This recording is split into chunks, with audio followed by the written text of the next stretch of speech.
સરકારમાં આપણા લોકોને સફાઈ કામદારની તો નિગમ બનાવ્યું, એમાં આપણને લોનો મળે છે, આવાસ યોજનાના મકાન માટે, શૌચાલય માટે મળે છે. અને મોદી સાહેબે આટલા વર્ષોમાં છે ને વાલ્મીકી સમાજમાં પગ ધોયા હતા.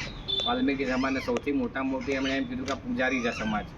આપણી સમાજને સૌથી પહેલાં એ લોકો એવું વિચારે કે સવારમાં ઉઠીને જો સૌથી કોઈ સમાજનું કામ કરતું હોય તો આ વાલ્મીકી સમાજ છે. આપણે સફાઈનું કામ કરીએ છીએ, આપણને પૂજારી ગણ્યા છે બધાને. સૌથી મોટી વાલ્મીકી સમાજ કીધી છે. અને વાલ્મીકી સમાજના આજે અમદાવાદમાં આપણા ધારાસભ્ય છે. આટલા વર્ષોમાં કોઈ ધારાસભ્યને દર્શનાબેનને આપણા ધારાસભ્ય બનાવ્યા, એ વાલ્મીકી સમાજમાંથી બન્યા. બીજા નંબરમાં કે તમે જો આખા ગુજરાતીની અંદર વાલ્મીકી સમાજને એટલું પહેલાં આપણને નહોતું માન સન્માન મળતું.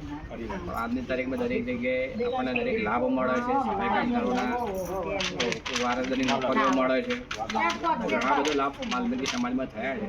આપણે બધાએ ભાજપનો વોટ આપવાનો. આપણા ઉમેદવાર છે હસમુખભાઈ પટેલ, જે પૂર્વ લોકસભાથી આપણા દહેગામ તાલુકાથી જ્યાં ગામડાઓ આવે છે એ ગામડાઓમાં એમને આપણા વાલ્મીકી જેટલો વધુમાં વધુ વોટ થાય એમનો વિજય બનાવવા માટે આપણે કરવાનો. હસમુખભાઈ બહુ સારા માણસ છે અને સમાજ માટે આપણને વાલ્મીકી સમાજને ઘણી વાર મદદરૂપ થયા છે.